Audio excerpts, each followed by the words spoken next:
Guys, we are back with an updated Titan Thundercrash build and this thing destroys. For those of you who are new to the channel and probably find this video from search, I do create new builds and update existing ones to the new season, so today we have just that. A Thundercrash build that causes insane damage to bosses, if not melting them down completely. Previously we relied on masterworked orbs to make this build lethal, but due to the nerf at the start of Witch Queen, we will need to make a few changes to this build. This build is perfect for solo players who want that extra damage to kill bosses in things like a solo legend and master lost sector, but this build is one of the best Titan builds in Destiny 2, and it's about time we update this thing for 2022. So guys, if you enjoy this one, be sure to leave a rating, comment, subscribe and share for more, and if you're looking for cheap Destiny 2 silver, feel free to check out my sponsor down below, along with my discount code. And now without further delay, thundercrash that intro.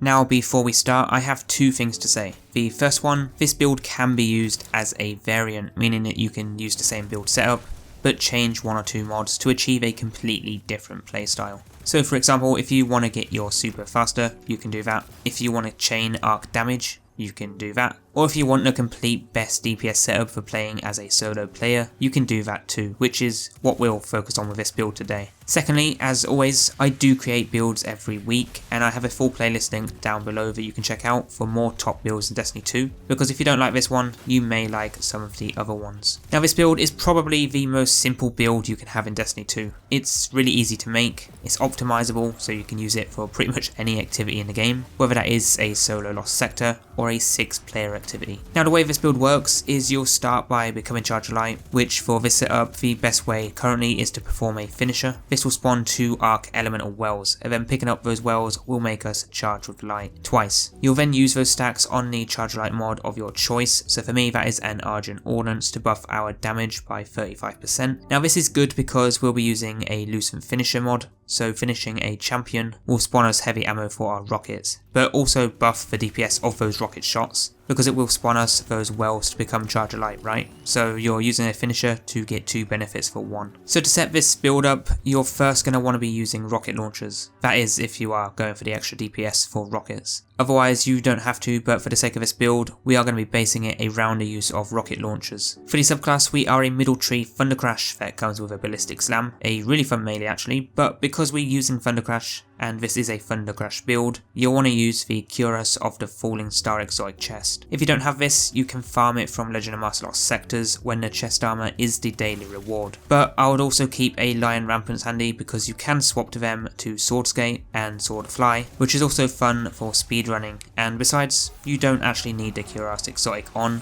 until you are ready to use your super anyway. If you want a Sword Fly, you are best using the Catapult Lift Jump, as well as a sword with Eager's Edge for that longer lunge. Now for Cuirass, this will increase the damage your Thundercrash does and gain an overshield that lasts longer the further you travel before striking a target. This can save you a lot when you panic super if you're nearly dead, but you're best using this obviously on a boss or champion. For the mods, we are running Overcharge Wellmaker, and this is an Elemental Well mod where defeating a combatant with a finisher spawns 2 Arc Elemental Wells. This does need to be in Arc Armor, and you can get these mods from Ada 1 at the tower, but she does change her stock daily, so keep checking back. Now because we will be using Lucent Finisher, we will be able to spawn heavy ammo when finishing a champion. So basically doing a finisher on a champion will give us heavy ammo and give us 2 wells, which is good because the next mod is Elemental Charge, so we become Charge Light by picking up those wells. The last mod is Argent Ordnance, and having 3 of these on, which I recommend, will give you a 35% damage buff to your rocket launchers. This does stack with debuffs and elemental wells, but it doesn't stack with things like a Well of Radiance or a Titan Ward of Dawn, which is why as a solo player, I recommend running Argent Ordnance with a Thundercrash to max out your DPS. So for the normal mods, starting with a helmet, we have Rocket Launcher Ammo Finder for a heavy weapon. In the gauntlets, we have our champion mods that you may need. Then our damage resist mod for our chest, along with our reserves. And then for the legs, we have our scavenger mod, which is a cheap one this season. But for the class, we are running the Lucent Finisher, which is really the only main mod you need from the seasonal artifact. So if you're watching this in a future season, the build will just be as effective, but you will need to make a few minor changes. For the stats though, I'd max out recovery, always important for end game PvE. Now this build was a bit shorter than the usual builds we have had over the past week, but but there's really no need to drag out builds, especially when it's as simple as this. But if you're struggling with creating builds or you have any questions, then leave a comment below or join our Discord server and I'll get back to you as soon as possible. And if you liked this build, you may like some of my other builds in the playlist. Be sure to check those out next, but this has been your new Titan Thundercrash build updated for Destiny 2 Witch Queen Season of the Risen. Thank you all so much for tuning in, and I'll see you guys soon for the next one.